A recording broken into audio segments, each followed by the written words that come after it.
Bab 371 Strategi Liu Gong. Jiang Fengyan mencibir dingin saat seberkas cahaya cemerlang melintas di atas roh primordialnya, berubah menjadi pisau panjang yang langsung menghancurkan panah roh primordial milik Ning Tua. Ning Tua menjerit dengan sedih ketika roh primordialnya menjadi redup dan tak berkilau. "Anda, apakah lukamu sudah sembuh?" Jiang Fengyan mencibir dan berkata. "Apa, kamu baru saja menyadarinya? Tinggalkan dirimu sendiri." Jiang Fengyan menerkam langsung ke arah roh primordial Ning Tua. Ning Tua yang ketakutan, menjerit aneh dan menggunakan teknik jiwa aneh untuk membuat roh primordialnya menghilang tanpa jejak. Jiang Fengyan memperhatikan ke arah menghilangnya roh primordial Ning Tua, rona dingin melintas di ekspresinya. "Jangan biarkan aku bertemu denganmu lagi." Pada saat itu, di keluarga Liu, Ning Tua sedang duduk bersila dalam meditasi. Gedebuk. Tiba-tiba dia memuntahkan seteguk darah, kulitnya menjadi sangat pucat dan lemah. "Jiang Fengyan." Ning Tua meraung sebelum jatuh ke tanah. Liu Zongzhen melompat ketakutan. Dia bergegas mendekat untuk memeriksa, hanya untuk mendapati bahwa Ning Tua sudah pingsan. Kulit Liu Zongzhen berubah pucat pasi karena ketakutan. "Ayah, apa yang sedang terjadi?" Wajah Liu Gong setenang kolam yang tenang, matanya dipenuhi rasa dingin yang mendalam. Dia tampaknya telah mengantisipasi hasil ini selama ini. Apa yang membuat panik? Liu Gong melambaikan tangannya untuk memanggil orang-orang agar membawa Ning Tua pergi untuk dirawat. Melihat ini, Liu Zongzhen tampak terkejut. "Ayah, apakah ayah sudah tahu ini akan terjadi?" Liu Gong menjawab dengan acuh tak acuh. "Tentu saja tidak. Saya hanya ingin dia menguji kemampuannya. Jika dia bisa membunuh Zhou Yu, itu akan hebat. Jika tidak, setidaknya itu akan memberitahuku apakah Jiang Fengyan benar-benar melindungi Zhou Yu dan keluarga Lin dari Yancheng." Petik 2. Sekarang tampaknya memang demikian. Jiang Fengyan ini, dia benar-benar bermaksud melindungi Zhou Yu. Liu Zongzhen menarik napas dingin dalam hati. Dia kini teringat bahwa ayahnya tidak pernah memberitahu Ning Tua bahwa Jiang Fengyan telah sembuh dari lukanya. Ternyata ayahnya sudah berencana menggunakan Ning Tua untuk menyelidiki selama ini. "Ayah, sekarang Ning Tua terluka, apa yang harus kita lakukan?" "Kalau begitu, beritahu sektenya untuk menangani Jiang Fengyan." Liu Zongzhen langsung mengerti. Kegembiraan terpancar di matanya. "Ayah, rencanamu untuk mengirim harimau melahap serigala itu sungguh brilian, membunuh 3 burung dengan 1 batu." Liu Gong berkata dengan tenang. "Zongzhen, jika suatu hari nanti kau ingin menggantikanku dan menjadi kepala keluarga Liu, kau harus memiliki tekad seperti itu, jika tidak, kejayaan keluarga Liu kita tidak akan bertahan." "Ayah, aku sudah belajar dari kesalahanku, aku akan segera memberitahu sekte Ning Tua." Liu Gong menganggukkan kepalanya. "Teruskan." Keluarga Hu. Roh primordial Jiang Fengyan kembali ke tempatnya. Membuka matanya, dia mendesah dan berkata, "Zhou Yu, itu pasti Ning Tua, seorang guru jiwa dari keluarga Liu." Tanpa diduga, dia telah berhasil menembus alam suci. Petik 2. Hati Zhou Yu tergerak. "Kalau begitu, menurut perjanjianmu dengan keluarga Liu, dia seharusnya tidak berani mengambil tindakan, kan?" Jiang Fengyan menggelengkan kepalanya dan berkata, "Ning Tua pasti baru saja mencapai alam roh primordialnya, tetapi alam kultivasinya belum mencapai alam suci. Jadi, lebih tepatnya, dia hanyalah seorang master alam suci semu, tidak termasuk dalam perjanjian antara aku dan keluarga Liu. Keluarga Liu hanya memanfaatkan kesempatan ini untuk melanggar aturan." Cahaya tajam melintas di mata Zhou Yu. "Terima kasih banyak, Wakil Menteri Jiang." Jiang Fengyan melambaikan tangannya. Dengan roh primordialnya yang terluka sekarang, dia tidak akan bergerak untuk sementara waktu. "Aku masih ada urusan yang harus diselesaikan, jadi aku pergi dulu. Jika ada hal lain di sini, telepon saja aku." "Baiklah." Zhou Yu dan Hu Pingchang, keduanya, mengantar Jiang Fengyan keluar dari villa. Setelah kembali, Hu Zilong berjalan ke arah mereka sambil membawa setumpuk barang. "Kakek, Tuan. Zhou, semua kutukan di tubuh anggota keluarga kita telah teratasi." Petik 2. "Namun, saya baru saja menghitung aset kami, dan sumber daya keluarga kami hampir habis. Bahkan perbendaharaan negara pun telah dijarah bersih, hanya menyisakan beberapa barang ini saja." Petik 2. Mata Hu Pingchang menjadi gelap. "Turunkan barang-barangnya dulu." Hu Zilong mengangguk dan bersiap untuk pergi. "Tunggu sebentar." Zhou Yu tiba-tiba berbicara. Dia melihat kepingan kristal berbentuk aneh di lengan Hu Zilong. Zhou Yu mengulurkan tangan untuk mengambil kepingan kristal itu, merasakannya sebentar, dan secerca kegembiraan cepat-cepat melintasi kedalaman matanya. "Apa ini?" Hu Pingchang terkejut. "Benda ini sepertinya adalah sesuatu yang pernah kubeli di sebuah pelelangan, kukira itu adalah harta karun. Kemudian, karena tidak ditemukan sesuatu yang istimewa, benda itu dibiarkan begitu saja di dalam kas negara. Petik 2. Zhou, ada apa? Bagaimana kalau memberikannya padaku? Tanya Zhou Yu sambil tersenyum. Hu Pingchang terkejut. Tentu saja, Tuan. Zhou, jika kamu menyukainya, kamu bisa mengambilnya. Meskipun benda ini biasa saja, kenapa kamu menginginkannya? Zhou Yu berkata sambil tersenyum, untuk dipoles sedikit, untuk hadiah. Mendengar ini, Hu Pingchang tidak bertanya lebih lanjut. Setelah selesai dengan urusan keluarga Hu, Zhou Yu dan Lu Yu pergi dan menuju kediaman Tang Long. Setelah melihat Kui Tua, Lu Yu kembali ke sisi Kui Tua, dengan manis memanggil. Kakek. Kui Tua tersenyum riang dan berkata, Yuer, sepertinya suasana hatimu sedang baik. Pipi Lu Yu langsung memerah, dan dia melotot ke arah Kui Tua.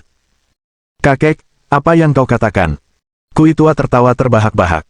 Zhou Yu berkata pada Tang Long. Carikan aku ruangan yang tenang. Tentu saja, Tuan. Zhou, silakan ikuti aku. Tak lama kemudian, mereka tiba di sebuah ruangan tenang di belakang villa. Setelah Tang Long pergi, Zhou Yu duduk bersila. Dia meletakkan kepingan kristal itu di telapak tangannya, siap untuk mengungkap rahasianya. Bab 372. Sumber air Yin. Zhou Yu tertarik pada chip ini karena dia secara tidak sengaja menyapukan Divine Sense-nya ke chip tersebut dan menemukan bahwa chip tersebut sebenarnya dapat memblokir Divine Sense. Seseorang harus tahu bahwa indera keilahiannya ditingkatkan oleh kesempurnaan agung dari roh primordial Yin.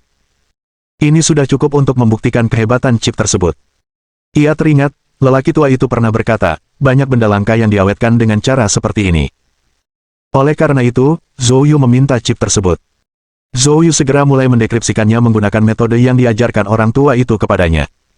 1 jam kemudian, chip di tangan Zhou Yu tiba-tiba bersinar terang menyilaukan, menerangi ruangan redup itu sepenuhnya. Pada saat ini, seluruh ruangan beriak seperti istana di bawah air. Mata Zhou Yu dipenuhi ketidakpercayaan. Sumber ki sejati air Gui. Dia tidak pernah menyangka bahwa chip itu akan berisi sumber Gui Water True Ki. Meskipun sumber Gui Water True Ki tidak lebih besar dari sebutir beras, ia dapat terus-menerus menghasilkan Gui Water True Ki. Zhou Yu segera mengaktifkan keterampilan Taichu untuk menyerap sumber Gui Water True Ki. Selama dia dapat menyerap sumber Gui Water True Ki, Zhou Yu akan mampu memurnikan Gui Water True Ki. Saat itu, Dantian Zhou Yu dapat mengumpulkan Nether Fire True Ki, Yiwood True Ki, dan Gui Water True Ki. Jika dia juga dapat memperoleh atribut logam dan atribut bumi ki sejati, maka dia dapat melangkah ke alam suci sebagai fisik 5 elemen yang legendaris. Pada saat itu, kekuatannya tidak terbayangkan. Tepat saat Zhou Yu menyerap sumber Gui Water True Ki, sesosok muncul di pintu masuk villa Tang Long. Pria tua, Lu Kui, yang sedang mengobrol dengan Tang Long, tiba-tiba berdiri. Lu Yu, Tang Long, cepat sembunyi. Tang Long belum tahu apa yang telah terjadi.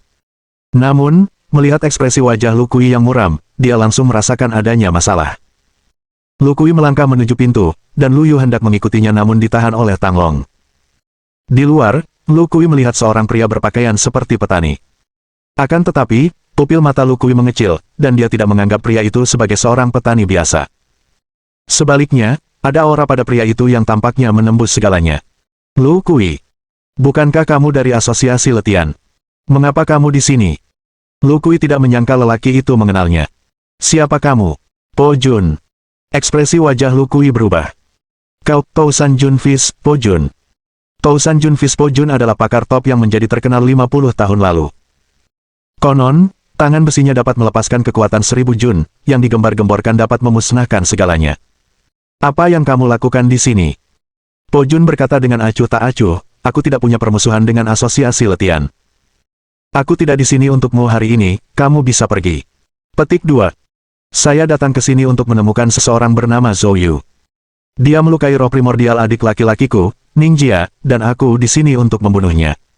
Petik 2. Ekspresi wajah Lu Kui berubah muram. Tousan Junfis, Po Jun telah mencapai alam bawaan agung 50 tahun yang lalu.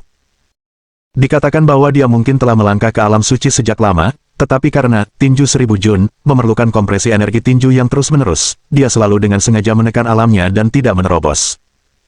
Setelah 50 tahun akumulasi, mustahil untuk membayangkan sejauh mana kekuatannya telah tercapai. Lu Kui yakin dirinya tidak sebanding dengan Po Jun. Namun, karena Zhou Yu sedang berkultivasi, ia harus mengulur waktu. Po Jun, Terlepas dari keluhanmu terhadap Zhou Yu, ini wilayahku, dan kamu harus segera pergi.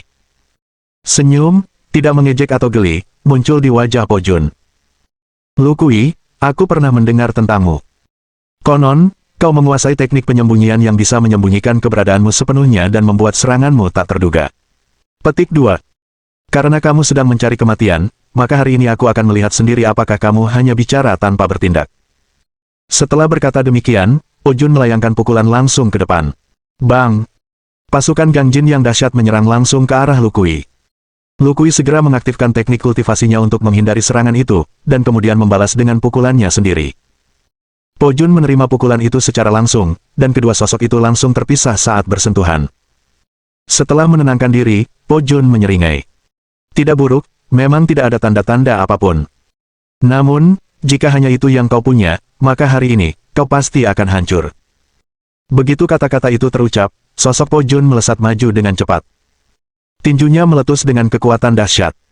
Kekuatan pukulannya bagaikan turunnya tirai dari surga, yang seketika menyelimuti Lu Kui dalam radius 100 meter. Di bawah tekanan keras Po Jun, Lu Kui merasakan kekuatan tak terbatas yang menekan dari semua sisi. Kulitnya berubah, dan dia mengaktifkan sepenuhnya teknik kultivasinya untuk menghindar. Namun, di bawah kekuatan penghancur 1000 Jun, gerakannya lambat dan penuh cacat. Bang! Dia merasakan nyeri di dadanya, lalu tak terkendali terlempar mundur dan jatuh menghantam tanah dengan keras. Pada saat itu, satu pikiran mendominasi benak Lu Kui. Terlalu kuat. Kekuatan ini sudah setara dengan body refining Saint Realm. Darah mengucur dari mulut Lu Kui, dan dia berteriak dengan suara serak. Lu Yu, Tang Long, cepat beritahu Zhou Yu, suruh dia pergi. Pada saat itu, Tang Long dan Lu Yu yang sedang melihat keluar jendela, melihat Lu Kui terluka parah di tanah. Mata Lu Yu langsung memerah karena air mata, dan dia dengan panik mencoba untuk keluar, tetapi Tang Long menahannya dengan kuat. Nona Lu, jangan impulsif, pergi temui Tuan. Zhou cepat, hanya dia yang bisa menyelamatkan Lu Kui.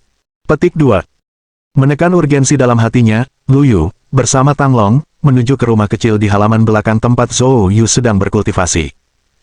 Tepat saat dia hendak mengetuk, aura luar biasa tiba-tiba turun. Tang Long dan Lu Yu keduanya menjadi pucat dan muntah darah, lalu jatuh ke tanah. Bab 373. Pertempuran melawan Po Jun. Po Jun tidak tertarik pada Tang Long dan Lu Yu. Pandangannya terpaku pada pintu di belakang mereka. Istirahatlah untukku. Dengan satu pukulan, Gang Jin yang menakutkan milik Po Jun langsung menghancurkan pintu. Pada saat ini, Zhou Yu masih dalam proses menyerap asal air gui.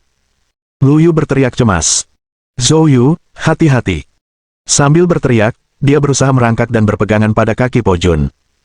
Gadis kecil, mencari kematian. Po Jun dengan santai menendang keluar. Lu Yu menjerit saat tubuhnya yang lemah terlempar ke dalam ruangan. Darah merah cerah langsung membasahi tubuhnya. Pada saat itu, mata Zhou Yu tiba-tiba terbuka. Hal pertama yang dilihatnya adalah Lu Yu tergeletak di genangan darah di hadapannya, tubuhnya berlumuran darah. Niat membunuh yang mengerikan terpancar dari mata Zhou Yu. Dia segera bangkit dan pergi ke sisi Lu Yu, menyalurkan aliran ki sejati kayu Yi ke dalam dirinya, menyelamatkan hidupnya.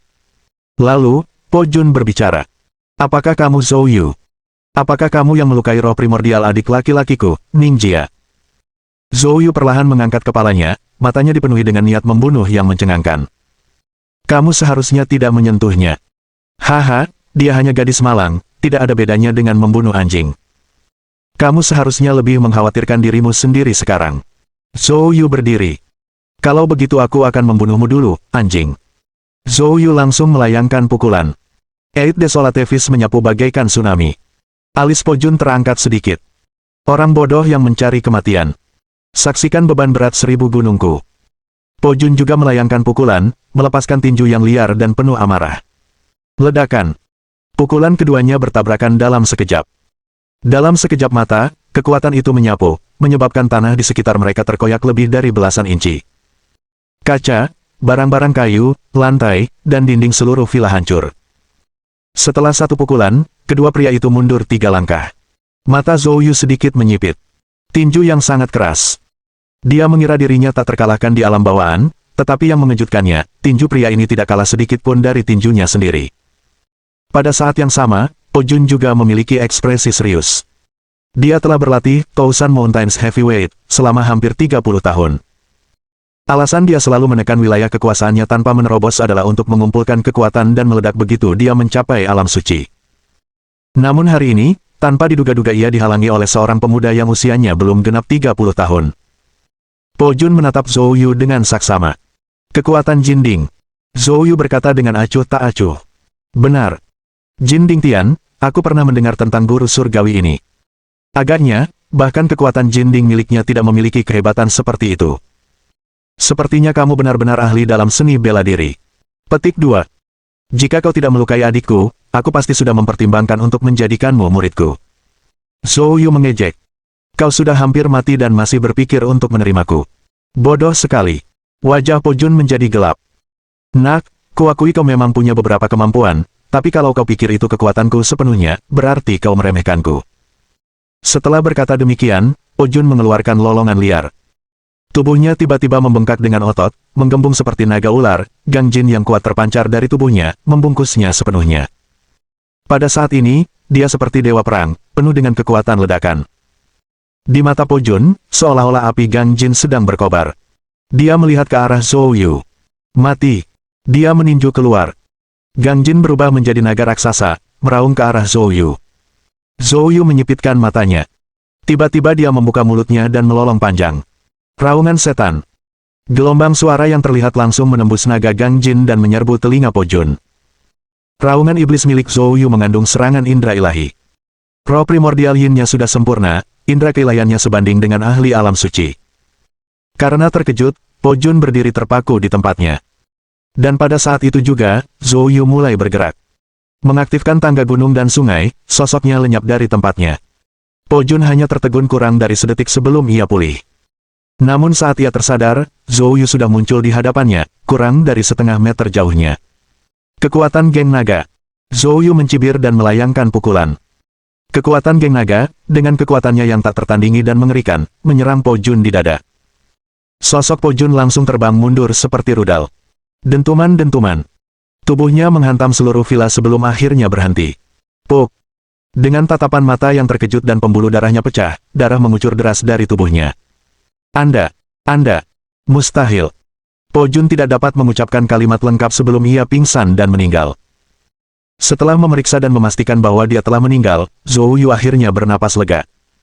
Kemudian, dia segera pergi ke Lu Yu untuk mengobati lukanya dan memerintahkan Tang Long untuk membawa Tetua Kui juga. 1 jam kemudian, Tetua Kui dan Lu Yu keluar dari bahaya. Penatua Kui bangun lebih dulu. Ketika terbangun, dia dengan cemas bertanya, "Bagaimana dengan Po Jun?" "Penatua Kui, Po Jun telah dibunuh oleh Tuan Zhou," jawab Tang Long buru-buru. Wajah Tetua Kui penuh dengan keterkejutan. Kekuatan Po Jun hampir setara dengan ahli alam suci. Zhou, kau bahkan berhasil membunuhnya. Zhou Yu berbicara. Lagi pula, dia bukan dari alam suci. Penatua Kui, saya sudah memeriksa, luka Anda tidak serius, istirahatlah dengan baik. Dengan itu, Zhou Yu berdiri dan berjalan keluar. Penatua Kui dengan cepat bertanya, "Zhou, kamu mau pergi kemana?" Untuk keluarga Liu. Bab 374. Menyerang keluarga Liu. Zhou Yu sedang dalam perjalanan menemui keluarga Liu ketika ponselnya berdering. Itu adalah panggilan Jiang Fengyan. "Zhou Yu, di mana kamu sekarang?" "Dalam perjalanan menuju keluarga Liu." "Apakah kamu membunuh Po Jun?" Zhou Yu mengangguk dan berkata, "Memang. Dia pantas mati." Petik 2. Jiang Fengyan terdiam beberapa saat sebelum berbicara. "Zhou Yu, sebelumnya, aku sudah memperingatkan keluarga Liu untuk tidak mengerahkan ahli alam suci untuk melawanmu. Jika kau memprovokasi mereka sekarang dan seorang ahli alam suci dari keluarga Liu bergerak, aku tidak akan bisa menghentikan mereka."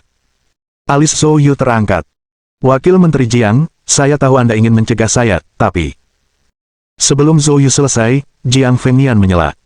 "Sebenarnya, aku tidak benar-benar ingin membuatmu patah semangat. Saya menerima informasi bahwa orang-orang dari Balai Hukuman akan segera tiba di negara bagian Qin. Kunjungan mereka yang tiba-tiba ini jelas bukan hal yang biasa." Zhou Yu terkejut. "Aula Hukuman? Apa itu?"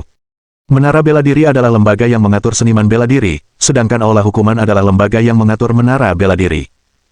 Wewenang Aula Hukuman jauh di atas menara bela diri. Tanpa diduga, ada Aula Hukuman di atas menara bela diri. Dia benar-benar tidak tahu hal ini. Jiang Fengyan melanjutkan.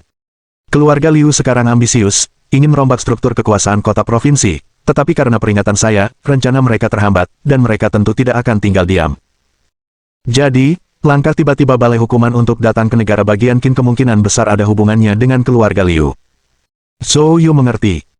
Jadi, keluarga Liu telah mengundang balai hukuman untuk berurusan dengan Jiang Fengnian.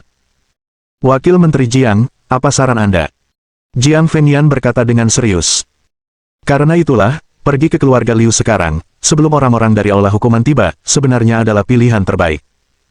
Begitu orang-orang dari aula hukuman tiba, ceritanya akan berbeda. Zhou Yu mengangguk dan berkata, saya mengerti. Aku memanggilmu untuk mengingatkanmu bahwa para ahli alam suci dari keluarga Liu tidak boleh diremehkan. Anda harus berhati-hati dan menghindari tindakan gegabah. Petik 2. Setelah menutup telepon, Zhou Yu langsung menuju ke keluarga Liu. Namun, ekspresi Jiang Fengnian serius. Meskipun dia telah menyampaikan pengingat, dia masih mengetahui karakter Zhou Yu dengan sangat baik. Setelah berpikir panjang, Jiang Fengnian mengambil ponselnya dan menghubungi sebuah nomor. 1 jam kemudian, Zhou Yu tiba di pintu masuk perkebunan keluarga Liu. Melihat karakter keluarga Liu di atas perkebunan, Zhou Yu mendengus dingin dan mengangkat tangannya untuk menyerang dengan telapak tangannya. Nether Fire Truki langsung membakar plakat itu menjadi arang. Keributan di pintu masuk dengan cepat menarik perhatian penjaga keluarga Liu. Sekelompok besar dari mereka bergegas keluar, dipimpin oleh seorang pria dengan ekspresi dingin. Nak, kau pikir kau ini siapa? Tahukah Anda di mana ini? Beraninya kau bertindak gegabah di sini, apa kau mau mati? Zhou Yu tidak mau repot-repot menjelaskan, dia hanya melayangkan pukulan. Kemanapun Eight Desolations Fist bergerak, puluhan pengawal semuanya menyemburkan darah dan terpental. Zhou Yu melangkah melewati gerbang utama keluarga Liu. Dia belum berjalan jauh ketika tiba-tiba, beberapa aura kuat mendekat dari segala arah. Lebih dari 10 seniman bela diri alam bawaan muncul. Segera setelah itu, 4 aura yang lebih dahsyat muncul. Seniman bela diri bawaan yang lebih hebat.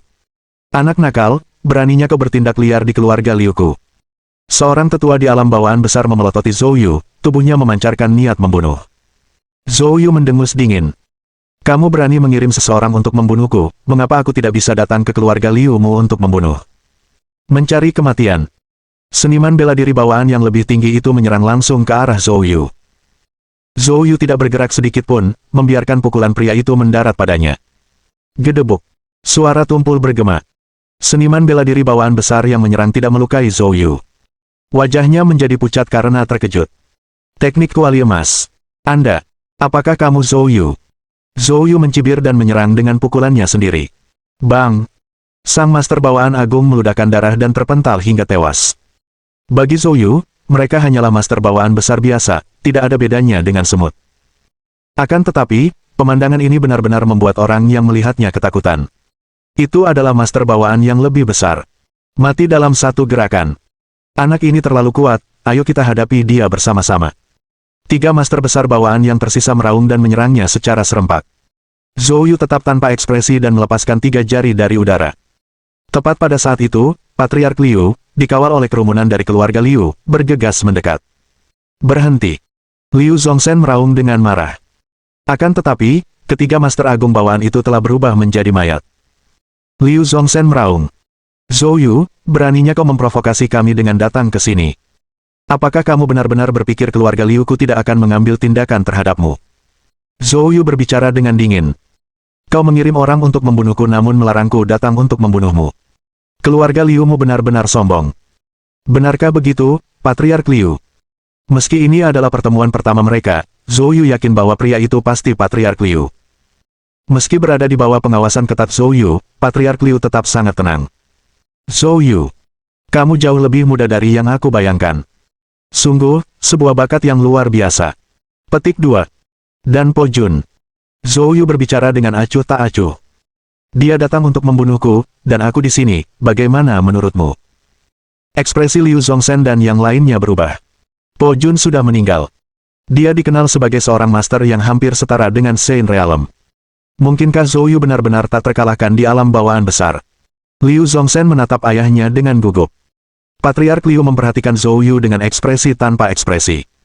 Zhou Yu, kau telah membunuh putra angkatku dan mengacaukan rencana keluarga Liu, aku sudah lama ingin menyingkirkanmu. Namun, Jiang Fengyan telah melindungimu, itulah sebabnya aku tidak bertindak melawanmu.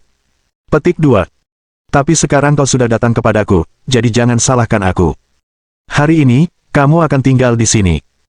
Begitu Patriark Liu selesai berbicara, aura mengerikan muncul dari kedalaman tanah milik keluarga Liu, menyelimuti seluruh tempat. Kemudian, sebuah pukulan yang sangat kuat, bagaikan meteor yang jatuh dari langit, menghantam Zhou Yu. Pakar alam suci keluarga Liu telah bergerak. Bab 375. Marah sampai muntah darah. Ekspresi Zhou Yu tampak serius saat dia segera mengoperasikan teknik kuali emasnya dengan kekuatan penuh sambil melepaskan pukulan 8 desolate, siap menghadapi alam suci keluarga Liu. Tetapi tepat pada saat itu, cahaya pedang menyapu langit di belakang Zhou Yu. Itu berbenturan dengan kekuatan tinju yang turun dari surga dalam sekejap. Ledakan. Getaran hebat menyebar. Seluruh tanah milik keluarga Liu tampaknya telah terkena bom. Bebatuan, taman, dan dekorasi di halaman semuanya hancur menjadi puing-puing. Zhou Yu juga terlempar mundur 10 langkah akibat gelombang kejut yang kuat. Setelah serangan itu, seseorang muncul di samping Zhou Yu. Yan tua, bagaimana kamu bisa sampai di sini? Pendatang baru itu tak lain adalah Yan Maozong. Yan Maozong tersenyum tipis. Aku tahu kamu sedang dalam masalah, jadi aku datang khusus untuk membantumu. Pikiran Zhou Yu tergerak, dan dia segera menduga bahwa mungkin Jiang Fengyan yang telah memberitahu Qi Guochang. Pada saat ini, alam suci keluarga Liu juga menampakkan dirinya. Berdiri di atas atap, tatapannya yang dingin membawa sedikit keterkejutan. Yan Maozong, apakah kamu sudah pulih dari luka-lukamu? Yan Maozong menjawab dengan acuh tak acuh. Memang. Kau berencana untuk melindungi anak ini. Memang. Tatapan mata Liu Family Saint Realm dipenuhi dengan dingin. Yan Maozong, pikirkanlah baik-baik. Sekalipun kau orangnya Qi Guochang, keluarga Liuku bukanlah orang yang bisa dianggap remeh. Jika kau ikut campur dalam urusan keluarga Liu, kami tidak akan pernah membiarkannya begitu saja tanpa perlawanan. Yan Maozong tidak gentar, nadanya tegas. Bukankah keluarga Liu ahli dalam melakukan perbuatan rendahan seperti ini? Aku menyadarinya meskipun kamu tidak mengatakannya. Jika kau berani, lakukan saja. Jika aku, Yan Maozong, mengerutkan kening sedikit saja, aku akan mengambil nama keluargamu. Petik 2. Tinju Liu Family Saint Realm mengepal karena marah saat tatapannya beralih ke Zhou Yu. Zhou Yu, apakah menurutmu kau aman dengan perlindungan Yan Maozong? Biar ku katakan padamu, tidak lama lagi, apalagi Yan Maozong, bahkan jika Jiang Fengyan sendiri datang, dia tidak akan bisa menghentikanku untuk memenggal kepala anjingmu sendiri. Zhou Yu mencibir. Benarkah begitu? Bagaimana kalau kita berduel, untuk melihat apakah aku bisa memenggal kepala anjingmu terlebih dahulu? Petik 2. Terakhir kali di keluarga Dong, Zhou Yu ingin menguji apakah dia sekarang bisa menandingi ahli alam suci. Namun, ahli alam suci dari keluarga Dong jelas memiliki keraguan dan tidak mengerahkan segenap upaya. Dan kali ini, dengan kemunculan Yan Maozong yang tiba-tiba lagi, niatnya pun digagalkan. Namun, Yan Maozong jelas bermaksud baik, dan Zhou Yu tidak ingin bicara banyak. Namun, Yan Maozong diam-diam menyeringai. Tidakkah anak ini melihat betapa gelapnya wajah alam suci keluarga Liu, hampir meneteskan air, namun dia masih berani memprovokasinya seperti ini. Benar saja, alam suci keluarga Liu tidak dapat menahan diri lagi dan hendak bertindak karena marah. Namun Yan Maozong melangkah maju, memposisikan dirinya di depan Zhou Yu dengan sikap perlindungan yang teguh. Mata Liu Family Saint Realm dipenuhi amarah, namun dia tidak berdaya melakukan apapun. Baiklah, Zhou Yu, aku akan membiarkanmu hidup beberapa hari lagi. Enyahlah. Yan Maozong baru saja hendak pergi bersama Zhou Yu. Namun, Zhou Yu tidak berniat pergi begitu saja, dia melihat ke arah Liu Gong dan yang lainnya. Keluarga Liu mengirim orang untuk membunuhku dan melukai temanku, masalah ini belum selesai. Tanpa penjelasan hari ini, aku akan menghancurkan keluarga Liu. Mendengar kata-kata ini, alam suci keluarga Liu tidak dapat menahan diri lagi. Zhou Yu, kamu benar-benar mencari kematian. Yan Maozong tidak tahu apa yang sedang direncanakan Zhou Yu, tetapi karena dia ada di sini, dia tentu tidak akan membiarkan alam suci keluarga Liu menyakiti Zhou Yu. Indra ketuhanannya terkunci erat pada alam suci keluarga Liu, siap beraksi saat dia bergerak. Alam suci keluarga Liu sangat menyadari bahwa kekuatannya setara dengan Yan Maozong, mengetahui bahwa jika mereka bertarung, hasilnya kemungkinan besar adalah kehancuran bersama. Tetapi tidak mengambil tindakan juga bukan suatu pilihan, Zhou Yu terlalu agresif. Ia tidak pernah membayangkan bahwa suatu hari ia akan didorong sejauh ini oleh seorang pemuda yang baru bangkit. Alam suci keluarga Liu berkata dengan marah. Yan Maozong, Apakah kau benar-benar ingin berselisih dengan keluarga Liu Ku sampai mati? Yan Maozong merasa tidak berdaya di dalam, tetapi nadanya tetap dingin. Pokoknya, kamu tidak bisa menyentuhnya. Mendengar ini, alam suci keluarga Liu hampir memuntahkan darah karena marah. Dan pada saat itu, Zhou Yu mencibir. Jika kamu tidak memberiku penjelasan, jangan salahkan aku karena bersikap kasar. Setelah berkata demikian, Zhou Yu membuka mulutnya lebar-lebar dan menjerit panjang dan menggelegar. Raungan setan. Gelombang suara yang kuat menyapu ke arah Liu Gong dan orang-orangnya. Serangan gelombang suara yang tiba-tiba ini, seperti ribuan pasukan yang menyerbu ke medan perang, membuat anggota keluarga Liu sama sekali tidak siap. Banyak di antara mereka yang berdarah dari semua lubang, menumpahkan darah saat mereka jatuh ke tanah. Bahkan Liu Gong pun tidak terkecuali.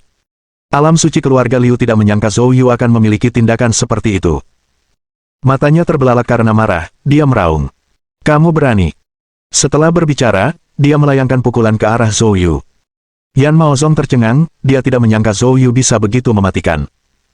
Meski terkejut, dia tidak ragu saat melihat serangan Liu Family Saint Realm. Dia menghunus pedangnya dan menghadapi serangan itu secara langsung. Keduanya kembali berselisih sengit. Alam suci keluarga Liu tidak dapat mengalahkan Yan Maozong dan mengamuk tak terkendali.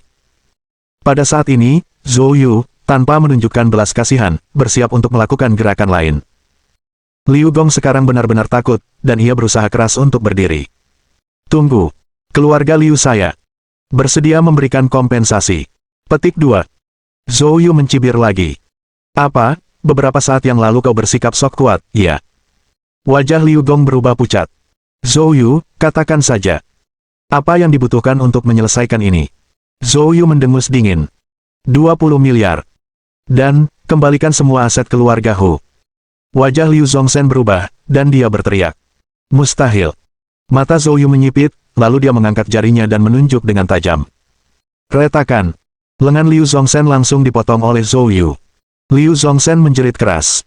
Alam suci keluarga Liu meraung marah, hendak bergerak, tetapi Yan Maozong tak gentar, tetap memusatkan perhatiannya padanya.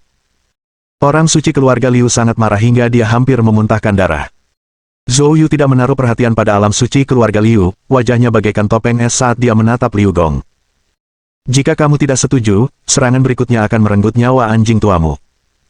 Liu Gong juga sangat marah hingga ingin meludahkan darah, tetapi situasi tidak memberinya pilihan. Jika dia tidak setuju, Zhou Yu mungkin benar-benar membunuhnya. Setuju. Petik 2. Zhou Yu mengangguk. Juga, aku akan melakukan perjalanan ke gudang harta karun keluarga Liumu. Bab 376. Potongan cangkang kura-kura misterius. Keluarga Liu telah menjara perbendaharaan keluarga Hu, dan Zhou Yu tentu saja tidak akan melepaskan perbendaharaan keluarga Liu juga. Namun, ayah Liu Zongsen berteriak. Mustahil. Benarkah begitu? Zhou Yu mencibir dingin dan tanpa ragu, menunjuk jari lainnya. Lengan Liu Zongsen lainnya juga terputus. Ayah. Liu Zongsen berguling-guling di tanah sambil menjerit kesakitan yang menyayat hati. Urat-urat muncul di dahi ayah Liu Zongsen, matanya dipenuhi kebencian yang gila. Baiklah, aku akan mengantarmu ke sana. Zhou Yu berkata dengan acuh tak acuh.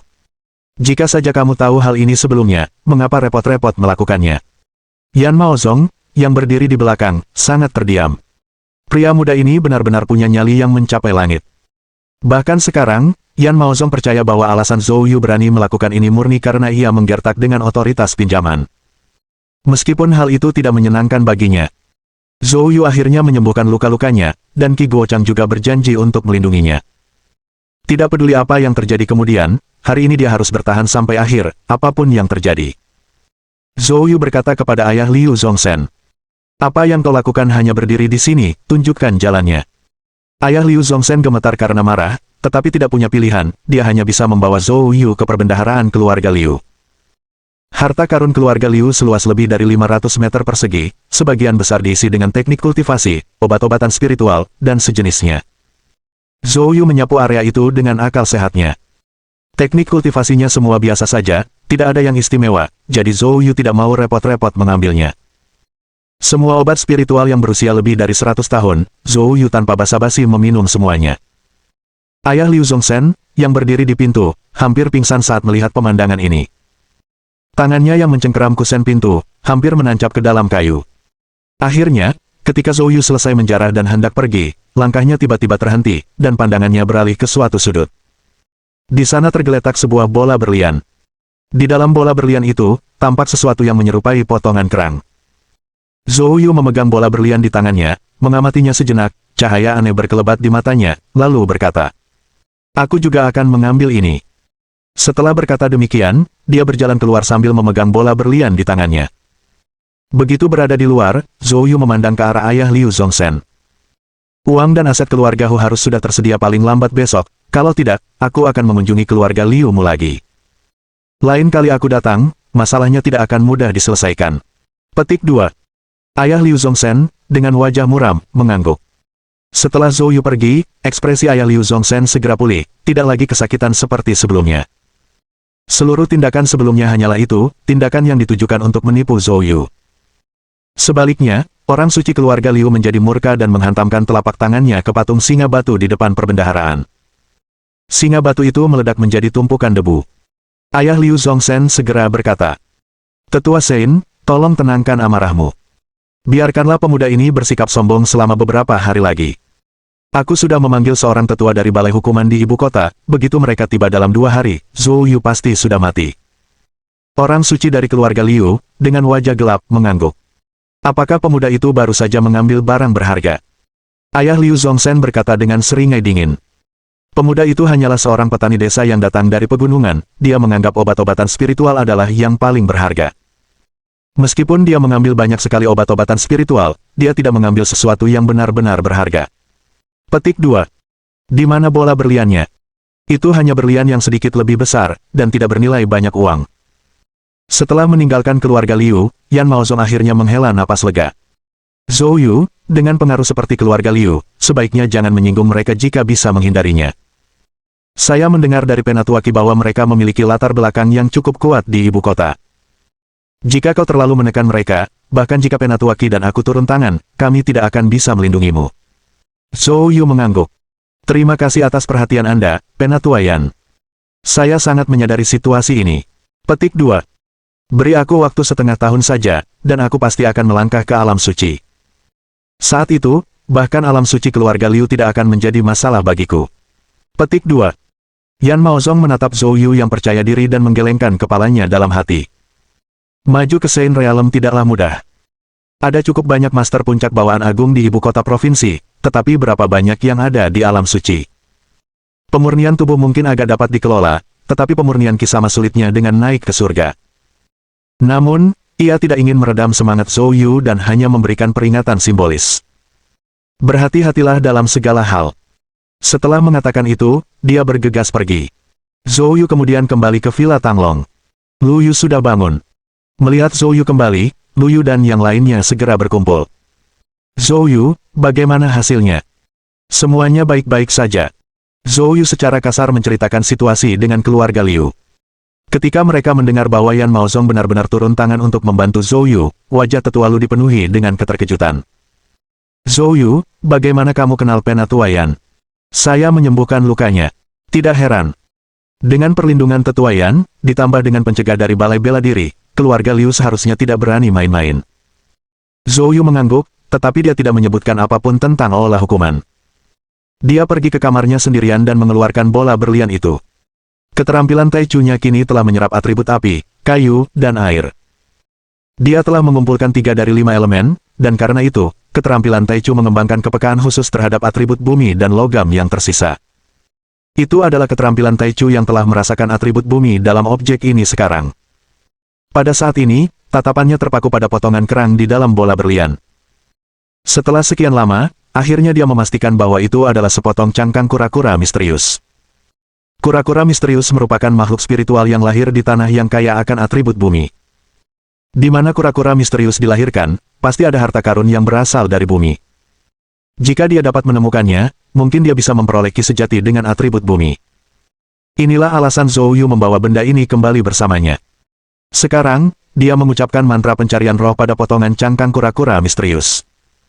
Beberapa saat kemudian, aura samar berwarna kuning tanah menunjuk ke arah utara. Zhou Yu memandang aura yang begitu samar hingga hampir tidak bisa lebih samar lagi dan menampakkan ekspresi merenung. Mengikuti petunjuk ini akan membawa Anda ke tempat kelahiran kura-kura misterius. Akan tetapi, Penginderaan terhadap mantra pencari roh itu sangat samar-samar, mencarinya sebenarnya pasti akan menghabiskan banyak waktu. Saat Zhou Yu ragu-ragu, telepon genggamnya berdering.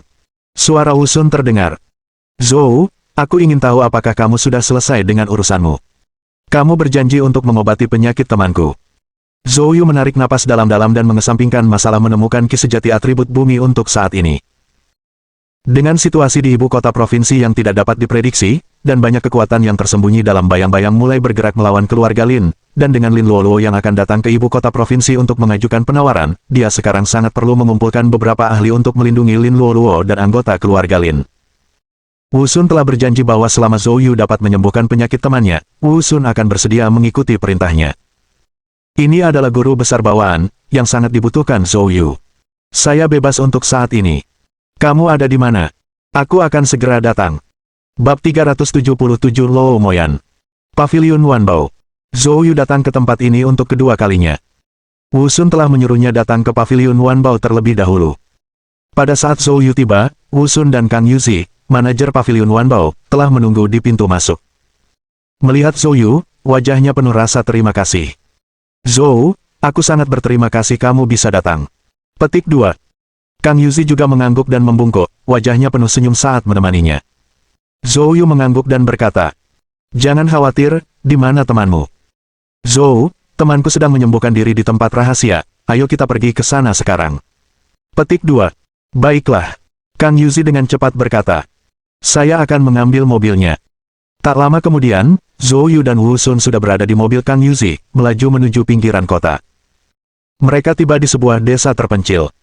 Saat mereka mendekati area itu, Zhou Yu menyipitkan matanya. Di dekatnya, dia merasakan aura yang amat kuat. Auranya tersembunyi dengan baik. Zhou Yu, yang memiliki teknik kultivasi, sentuhan ilahi, hampir tidak merasakannya saat mereka berada kurang dari 100 meter dari desa. Zhou Yu berkata dengan takjub, "Penatua Wu, apakah temanmu?" "Dari alam suci." Wu Xun mengangguk. "Zhou, maafkan aku karena tidak mengatakan ini sebelumnya, tapi situasi temanku ini khusus dan tidak nyaman untuk mengungkapkannya." Petik 2. Zhou Yu mengangguk. Itu sepenuhnya dapat dimengerti. Seorang master tingkat tinggi dari alam suci, jika tidak didukung oleh kekuatan besar seperti Jiang Fengyan, perlu bersembunyi untuk menghindari musuh yang ingin membalas dendam. Tempat ini memang cocok untuk bersembunyi, tak seorang pun akan menyangka seorang Master Saint Realm akan bersembunyi di sini. Mereka tiba di sebuah halaman dalam desa. Zhou Yu melihat Master Alam Suci yang terluka. Dia mengenakan pakaian kasar, tampak seperti seorang petani biasa, sedang bermeditasi di bawah pohon di halaman. Namun, dia tidak tampak terluka. Wu Xun tampak terkejut. "Kakak Lou, apa lukamu?" Luo Moyan membuka matanya, melihat Wu Xun, dan tersenyum. "Saudara Wu, cederaku sudah jauh lebih baik akhir-akhir ini." Wu Xun sangat gembira. "Itu luar biasa, Saudara Lou. Ngomong-ngomong, bagaimana kamu sembuh? Kukira kau bilang itu sangat serius." Luo Moyan terkekeh dan berkata, "Salah satu anak angkat saya menemukan obat spiritual berusia ribuan tahun, yang kebetulan menyembuhkan luka saya." "Jadi begitu." Wu Xun menghela napas lega. "Baguslah kamu sudah sembuh. Sekarang saya bisa tenang." Setelah berbicara, dia berbalik menatap Zhou Yu. "Zhou, saya mohon maaf yang sebesar-besarnya. Saya tidak tahu kalau luka saudara Lou sudah membaik. Maaf, telah merepotkan Anda. Ketahuilah bahwa jika kamu membutuhkan sesuatu di masa depan, aku, Wu Xun, siap membantumu untuk melakukan 3 hal. Selama masih dalam kapasitas saya tidak akan ragu."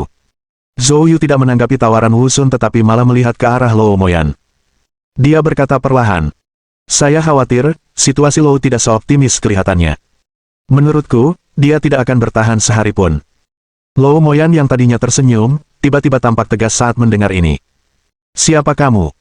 Ekspresi Wu Xun berubah, dan dia dengan cepat menjelaskan.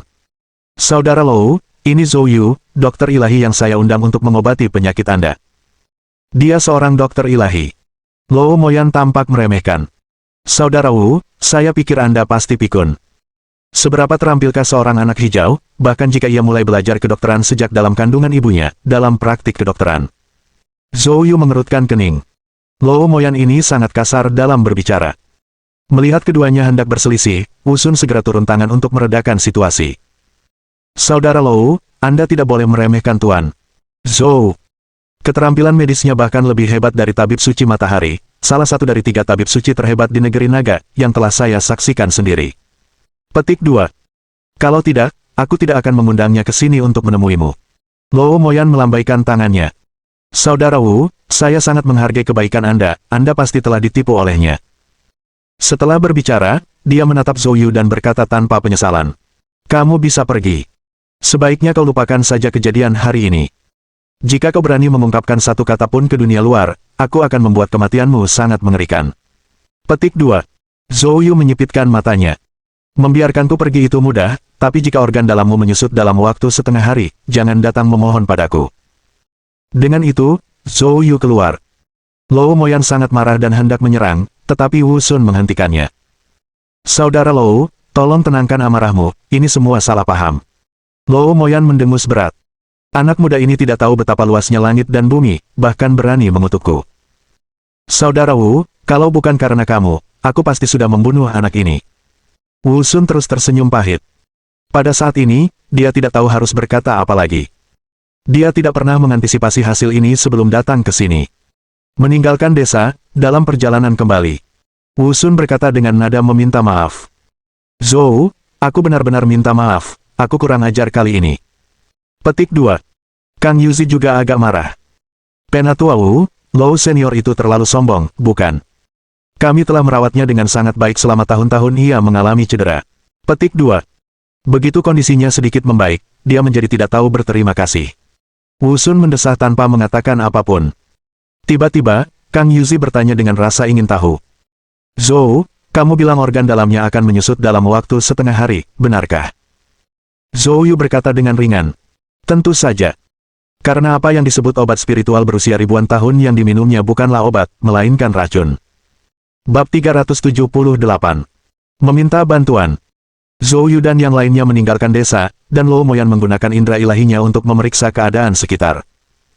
Karena tidak menemukan sesuatu yang aneh, dia kembali. Wu Sun ini, aku heran apa yang dia rencanakan, membawa anak bodoh seperti itu untuk mengobati penyakitku. Luo Moyan bergumam pada dirinya sendiri saat dia duduk bersila lagi dan melanjutkan kultivasinya. 3 jam kemudian, dia tiba-tiba membuka matanya. Alisnya berkerut erat, tangannya menutupi perutnya. Organ dalamku, kenapa rasanya? Sebelum dia sempat menyelesaikan bicaranya, dia tiba-tiba membuka mulutnya. Puh! Seteguk darah hitam menyembur keluar. Seketika itu juga wajahnya berubah pucat dan tubuhnya menunjukkan tanda-tanda hitam dan biru.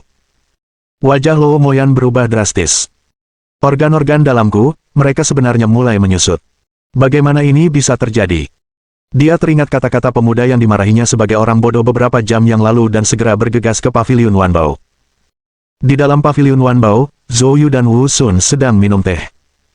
Zhou Yu tiba-tiba tertawa dan berkata, Wu Lao, kalau Luo Moyan datang meminta bantuan nanti, apa rencanamu? Wu Sun menggelengkan kepalanya dan tertawa, memperlihatkan senyum rendah. Mengapa dia harus datang dan meminta bantuanku? Muridnya lebih mampu daripada aku, berhasil mendapatkan pengobatan spiritual yang telah berusia 1000 tahun, apakah dia masih membutuhkanku? Zhou Yu tersenyum kecil. Mungkin itu tidak terjadi. Begitu kata-kata itu terucap, Kang Yuzi bergegas berlari masuk. Wu Lao, Tuan. Zhou, Luo Lao ada di sini. Wu Sun terkejut. Untuk apa dia ada di sini? Dia terlihat sangat lemah, dia datang untuk meminta bantuan, kata Kang Yuzi dengan gugup. Mendengar ini, Wu Sun segera berdiri untuk keluar. Namun, Zhou Yu tetap tenang, tidak menunjukkan niat untuk bangun, dan terus menikmati tehnya dengan santai. Wu Sun kemudian teringat pertanyaan yang baru saja diajukan Zhou Yu. Jelas, Zhou Yu sudah tahu Luo Moyan telah tiba. Wu Sun menarik napas dalam-dalam dan bertanya. Zhou, apakah kamu berencana untuk menyelamatkannya? Zhou Yu berkata dengan acuh tak acuh. Mengingat sikapnya, saya biasanya membiarkan orang-orang seperti itu mencari bantuan di tempat lain. Wu Sun tersenyum kecut. Zhou, Luo Moyan sangat baik padaku. Saya memintamu untuk menyelamatkannya.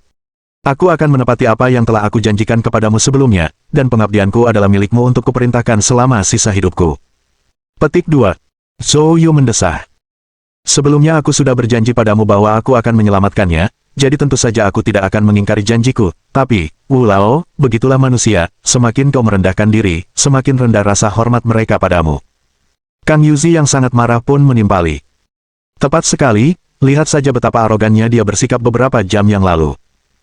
Ketika kami membawakannya bahan-bahan obat selama bertahun-tahun, saya tidak pernah melihatnya seperti itu. Itu menyebalkan. Wu Sun memikirkannya, menyadari kewajaran dalam kata-kata ini, lalu duduk kembali. Kang Manajer Umum, pergi beritahu dia bahwa aku dan Tuan Zhou sedang minum teh, kita akan bicara dengannya setelah selesai. Petik 2. Baiklah, Kang Yuzi berlari keluar dengan gembira. Zhou Yu tersenyum kecil. Wu Lao, teh ini sangat enak, kemarilah, aku akan bersulang untukmu. Beberapa menit kemudian, terdengar ketukan tergesa-gesa di pintu. Sebelum Wu Sun dan Zhou Yu dapat berbicara, pintu langsung terbuka lebar, dan sesosok tubuh tersandung masuk, jatuh ke tanah. Setelah diamati lebih dekat, ternyata itu adalah Luo Moyan.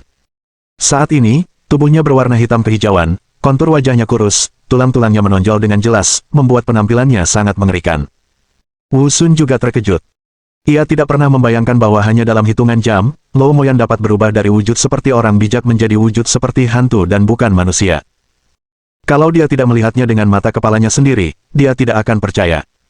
Wajah Luo Moyan dipenuhi dengan permohonan. Zhou, selamatkan aku.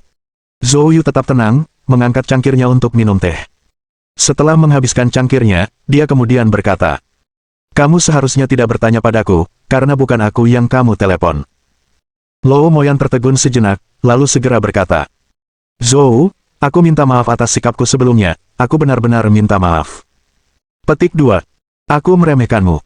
Saudara Wu, tolong tanyakan pada Tuan Zhou untuk menyelamatkanku. Luo Moyan, seorang ahli alam suci yang terhormat, dengan cepat merendahkan dirinya, agak mengejutkan bagi Zhou Yu, tampaknya situasinya memang mengerikan. Wu Sun juga menyadari hal ini. Dia menatap Zhou Yu dengan cemas. Zhou, mungkin kamu bisa. Zhou Yu berdiri dan mendekati Luo Moyan. Aku datang untuk menyelamatkanmu hanya karena wajah Wu Lao. Dia telah menjanjikan jasanya kepadaku selama sisa hidupnya demi kamu. Petik 2. Luo Moyan tercengang. Dia menatap Wu Sun dengan tak percaya. Dia tidak menyangka Wu Sun akan membayar harga semahal itu agar seseorang menyelamatkannya. Untuk sesaat, wajah Luo Moyan dipenuhi rasa bersalah. Saudara Wu, aku berutang permintaan maaf padamu. Wu Sun segera menepisnya. Tidak masalah, kamu juga pernah menyelamatkan hidupku di masa lalu. Pada saat itu, Zhou Yu juga berhenti mempersulit Luo Moyan. Dia menyuruh Luo Moyan berbaring di kursi di sampingnya dan memulai pemeriksaan. Kondisi Luo Moyan, sejujurnya, masih berupa cedera parah pada organ dalamnya. Untuk kondisi seperti itu, Zhou Yu dapat menyembuhkannya menggunakan Yi Wu Truki.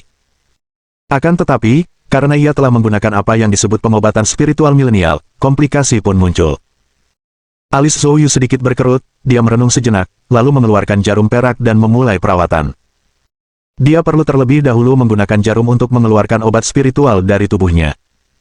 Kali ini, Zhou Yu menggunakan hampir 100 jarum perak. Setelah 1 jam berlalu, Luo Moyan tiba-tiba batuk tersedak dan kemudian, wah, dia memuntahkan seteguk besar darah hitam. Di dalam genangan darah hitam itu, ada ranting yang bentuknya seperti cabang pohon pinus. Zhou Yu menatap tajam ke arah ranting pinus, kilatan cahaya aneh melintas di matanya. Dia tidak banyak bicara, lalu dia mengerahkan Yi Wu Truki untuk membantu Luo Moyan pulih dari cedera pada organ dalamnya. Bab 379. Cacing umur panjang.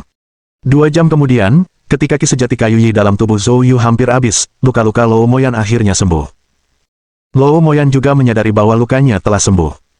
Dia segera bangkit dari kursinya, menjalankan teknik kultivasinya, dan tidak menemukan masalah sama sekali, kekuatannya telah pulih sepenuhnya. Wajah Luo Moyan penuh dengan keterkejutan. Dia paling tahu cederanya sendiri. Dia tidak menyangka Zhou Yu akan menyembuhkannya secepat itu. Mengatakan orang ini adalah dewa bukanlah suatu hal yang berlebihan. Luo Moyan, yang diliputi emosi, segera berlutut di hadapan Zhou Yu. Mulai hari ini dan seterusnya, saya, Luo Moyan, bersedia mendengarkan Tuan. Perintah Zhou, untuk bekerja tanpa lelah tanpa mengeluh. Petik 2. Zhou Yu terkejut. Dia tidak menyangka Luo Moyan akan melakukan tindakan seperti itu. Bagaimanapun juga, dia adalah Master Saint Realm. Sebelumnya dia menganggap dia sombong, tetapi betapa cepat pendapatnya berubah, sekarang menganggapnya terlalu impulsif. Zhou Yu melambaikan tangannya. Tidak perlu melakukan ini, Penatua Luo. Aku melakukannya karena menghormati Wu Tua. Bagaimanapun, mulai sekarang, aku dan saudara Wu akan maju atau mundur bersama, dan jika Tuan Zhou tidak setuju, saya lebih baik menonaktifkan kultivasi saya sekarang. Petik 2. Zhou Yu menyadari bahwa Luo Moyan bertindak sebagian besar karena rasa bersalah terhadap Wu Sun. Akan tetapi, menjadi seorang master alam suci dan melakukan hal sejauh itu jauh melampaui ekspektasi Zhou Yu. Zhou Yu tidak punya pilihan selain mengatakan, "Baiklah kalau begitu. Penatua Luo, silakan berdiri." Petik 2. Luo Moyan lalu bangkit sambil tersenyum lebar. Setelah itu, dia menoleh ke arah potongan cabang pohon pinus di tanah. "Zhou, ini adalah obat spiritual berusia 1000 tahun, rumput jamur pinus panjang umur, yang dibawa oleh muridku kepadaku." Petik 2. Murid saya juga mengatakan bahwa obat ini sangat mujarab untuk luka dalam.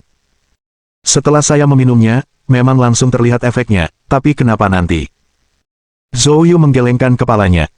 Item ini bukan rumput jamur pinus umur panjang, melainkan cacing umur panjang yang tumbuh di sampingnya. Luo Moyan dan Wu Sun terkejut. "Zhou, apakah kamu mengatakan itu cacing?" Luo Moyan hampir tidak mempercayainya. Zhou Yu tersenyum. "Penatua Luo, panggil saja aku dengan namaku. Memang itu cacing." Sambil berkata demikian, Zhou Yu mengacungkan jarinya, dan Netherfire Truki miliknya berubah menjadi ular api yang menyambar ranting pohon pinus. Petik 1. Cabang pinus yang tadinya tidak bergerak tiba-tiba menjadi hidup, mengeluarkan suara yang sangat keras dan menusuk, lalu tiba-tiba melebarkan sayapnya dan terbang ke arah luar. Zhou Yu menjentikkan jarinya, mengirimkan sebuah jarum perak terbang keluar, menancapkannya ke dinding di dekatnya. Saat semua orang mendekat untuk melihat lebih dekat, mereka memang menemukan itu adalah cacing. Ini. Wajah Luo Moyan berubah sangat muram. "Apa sebenarnya yang terjadi?" Zhou Yu menjelaskan. "Serangga ini disebut cacing panjang umur, dan begitu memasuki tubuh manusia, ia akan menempel di dantian Anda. Ia melepaskan sejenis ki sejati panjang umur yang memungkinkan luka fisik inangnya sembuh dengan cepat, meningkatkan vitalitas hingga puncaknya, lalu secara diam-diam melahap organ dalam, saripati daging dan darah, serta ki sejati Anda. Hanya butuh 2 hari 2 malam untuk menguras seorang Master Saint Realm ke dalam mayat kering." Luo Moyan dipenuhi dengan keterkejutan dan kemarahan. Dia meninju tembok, menghancurkan serangga itu hingga menjadi bubur berdarah. "Sialan, kenapa murid langsungku melakukan hal seperti itu? Mengapa?" Luo Moyan sangat marah. Zhou Yu berkata dengan serius. Cacing panjang umur ini pada dasarnya juga merupakan bahan obat, yang diketahui oleh mereka yang berpengetahuan untuk memurnikannya menjadi pil. Pil ini disebut pil penghancur keabadian. Mengambilnya dapat membantu seorang master bawaan yang hebat untuk langsung menerobos ke alam suci. Jadi, tidak diragukan lagi, ini adalah niatnya. Dia berani melakukan sejauh ini. Luo Moyan, dengan wajah penuh amarah yang tertegun, juga merasakan hawa dingin. Jika dia tidak bertemu Zhou Yu, dia pasti sudah tamat. Luo Moyan, dipenuhi aura pembunuh, menyatakan, "Binatang jahat. Saya memperlakukannya seperti anak saya sendiri, namun dia bertindak terhadap saya dengan sangat tidak tahu berterima kasih dan kejam. Aku akan berurusan dengan bajingan itu sekarang. Zhou, saudara Wu, saya mohon maaf sebentar. Setelah aku mengurus pembuat onar itu, aku akan kembali padamu." Petik 2. Setelah mengatakan ini, Luo Moyan, yang terbakar amarah, menyerbu keluar. Wu Sun dan yang lainnya menghela napas lega, tak seorang pun menduga adanya konspirasi besar di balik insiden ini. Itu sungguh mengejutkan. Kang Yuzi buru-buru berkata, "Zhou, kamu mengalami masa sulit. Bagaimana kalau begini? Aku sudah menyiapkan makanan. Ayo makan dulu dan istirahat yang cukup." Petik 2. Zhou Yu mengangguk. Penyembuhan Luo Moyan memang telah menguras banyak tenaganya. Setelah 3 putaran minuman dan berbagai hidangan, Kang Yuzi datang ke sisi Zhou Yu, memegang secangkir anggur dan berkata sambil membungkuk dalam-dalam. "Zhou, keterampilan medismu benar-benar membuatku takjub, aku ingin bersulang untukmu." Petik 2. Zhou Yu terkekeh. Kang terlalu murah hati. Dia dan Kang Yuzi saling mendentingkan gelas. Setelah minum, Kang Yuzi ragu-ragu, lalu berkata, "Zhou, ada sesuatu yang ingin aku minta bantuanmu, kalau kamu tidak keberatan." Bab 380. Kegigihan Kang Yuzi. "Zhou, pertama-tama izinkan saya memperkenalkan Anda pada situasi kami di Paviliun Wanbao. Paviliun Wanbao merupakan anak perusahaan dari grup farmasi terbesar di Qinzhou, Fukang Pharmaceutical Group, dan dikelola oleh Ding Hao, seorang direktur Fukang Pharmaceutical Group. Segmen bisnis yang menjadi tanggung jawab Paviliun Wanbao adalah penyediaan bahan obat-obatan." Petik 2. Selama bertahun-tahun, pasar farmasi semakin ramai, menarik berbagai spekulan. Banyak orang mendambakan reputasi bergengsi Paviliun Wanbao dan mencoba segala cara untuk memasok rumah sakit dengan bahan obat-obatan berkualitas rendah dengan nama Paviliun Wanbao. Direktur Ding kami tetap setia pada niat awalnya, dengan tegas mencegah bahan obat berkualitas rendah memasuki Paviliun Wanbao, sehingga menyinggung banyak petinggi perusahaan. Belum lama ini, dia tiba-tiba jatuh sakit, mencari banyak dokter terkenal, tetapi tidak berhasil. Sekarang, tekanan pada Paviliun Wanbao semakin berat, dan aku sudah hampir tidak mampu bertahan. Oleh karena itu, aku meminta bantuanmu untuk menyelamatkan direktur Ding kita. Zhou Yu sangat menyadari konsekuensi penggantian bahan obat yang bagus dengan yang kualitasnya lebih rendah. Hal-hal seperti itu melibatkan keuntungan besar dan tidak mudah dideteksi. Masyarakat biasa yang mengonsumsi bahan obat yang kualitasnya jelek hanya akan mengalami pemulihan yang lebih lambat, dan selama itu bukan racun, tidak akan berakibat fatal.